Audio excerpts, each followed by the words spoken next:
सबसे पहले मैं इंडियन ट्रेन के अंदर जो क्लीनिनेस है और जितनी जबरदस्त मेंटेनेंस है, मैंने जब जब इंडियन ट्रेन ब्लॉग देखा है, मैं हमेशा इस चीज की बहुत तारीफ करती हूँ।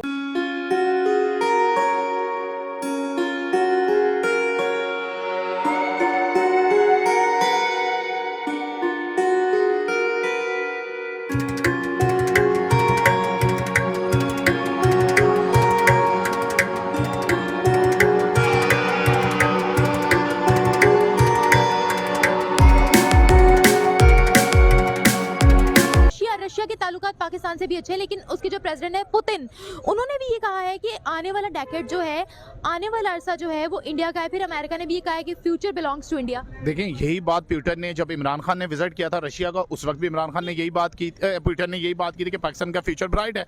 अगर हम लोग यही सोच के बैठ जाएंगे कि दूसरे में बताएंगे तो हमारा फ्यूचर ब्राइट होगा, तो इस तरह ब्राइट नहीं होना। जय हिंद दोस्तों। इंडियन रेलवे नेटवर्क दुनिया में सबसे बड़े यानी चौथे नंबर पर रैंक करती है और इसी में ही भारत की नई रेल तकनीक वंदे भारत और विस्टाडोम ट्रेन कोच को काफी पसंद किया जाता है और इसका एक वीडियो सोशल मीडिया पर काफी वायरल हो रहा है। सबसे पहले मैं इंडियन ट्रेन के अंदर जो क्लीनिनेंस है और जितनी जबरदस्त मेंटेनेंस है, मैंने जब जब इंडियन ट्रेन ब्लॉग देखा है, मैं हमेशा इस चीज की बहुत तारीफ करती हूँ कि जो सफाई का जो निजाम है वो बहुत प्रॉपर है, बड़ा अच्छा है।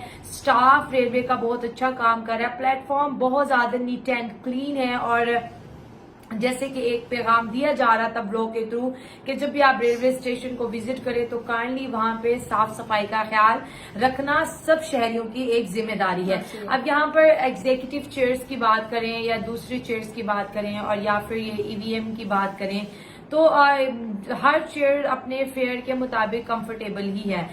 मैंने लाइफ में फर्स्ट टाइम जब ट्रेन जर्नी किया था और अभी तक मेरा वन ही है लाहौर से कराची का। सो हमारी जो सबसे बेस्ट ट्रेन थी ना वो भी बेस्ट नहीं थी। इसके लिए हमें अपनी एफर्ट करनी पड़ेगी। हम बींगे पाकिस्तानी हैं और प्राउड भी है पाकिस्तानी अल्हम्दुलिल्लाह, लेकिन वो कहते हैं ना कि दुश्मन को भी अच्छी दुआ देनी चाहिए।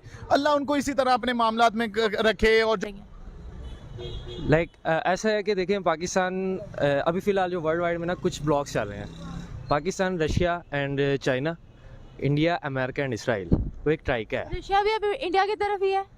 अभी फ़िलहाल में भी हो ऐसा भी हो सकता है कि रशिया इंडिया की तरफ हो, लेकिन पाकिस्तान के साथ कुछ से कुछ अच्छे ताल्लुकात हैं। पाकिस्तान उनसे ले रहा था, लेकिन अभी पाकिस्तान जो है ना यूरोपियन कंट्री से नहीं ले सकता क्योंकि उनका अपना आपस में ब्लॉक है।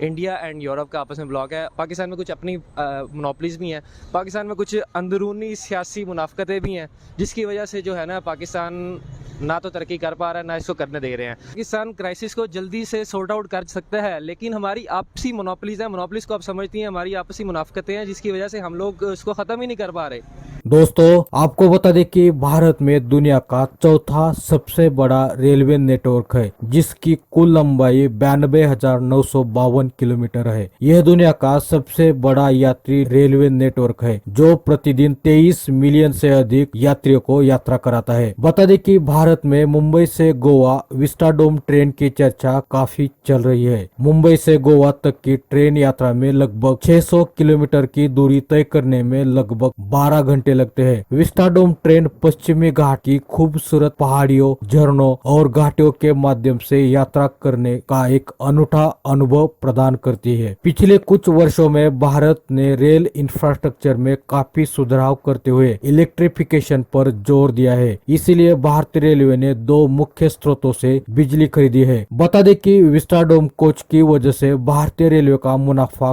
काफी बढ़ा है। विस्टाडोम कोच यात्रा का 360 डिग्री दृश्य प्रदान करते हैं, क्योंकि कोच में यात्रियों के लिए विशाल कांच की खिड़कियां और छत होते हैं, जिससे वे यात्रा के दौरान प्राचीन प्रकृति के लुभावने मनोरम दृश्य का आनंद ले सकते हैं, जिससे उन्हें एक अद्भुत यात्रा अनुभव मिलता है। 2023 से 24 में 1.76 लाख से अधिक यात्रियों ने सेंट्रल रेलवे विस्टाडोम कोचों में यात्रा की है, जिससे 26.5 करोड़ रुपए का राजस्व दर्जा प्राप्त हुआ है और ज्यादा से ज्यादा सोलर का भी उपयोग किया जा रहा है।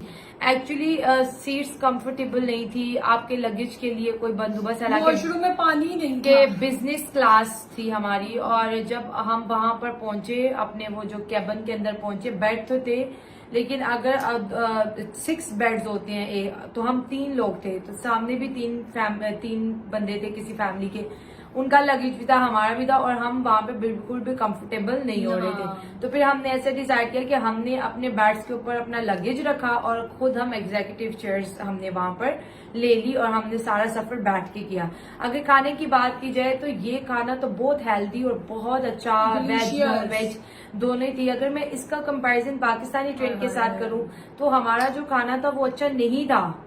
मतलब हमें नॉन वेज दिया गया था ट्रेन में, जाती एक छोटा सा नान था, नान था, नान अकड़ जाता है, रोटी नरम रहती है। और फ्रूट्स तो थे ही नहीं, जैसे यहाँ पे फ्रूट्स दिया जाता है, मीठे में भी हमें एक गुलाब जामुन दिया गया था और 12,000 रुपए टिकट थी एक बंदे की। एक गुलाब जामुन दिया था और नान था, एक स्लाइस, हाँ नान का एक स्लाइस था, और नॉन वेज में चिकन थी और एक चने की दाल थी, और साथ साथ राइस भी थे थोड़े से। पानी था ही नहीं, पानी नहीं था, यस। हमने अपनी बॉटल से दिया, तो अपने वो खाना बिल्कुल ठंडा था जो हमें दिया था, ठंडा ही था।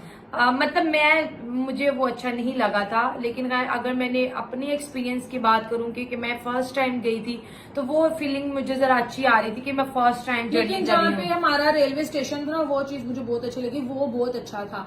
लेकिन आगे जब हम बैठे तो वो बिल्कुल भी अच्छा नहीं था। ना वहाँ के वॉशरूम किसी काम के थे, ना वहाँ पे पानी आ रहा था, ना वहाँ पे साबुन था अंदर, मतलब कि कुछ अजीब ही था।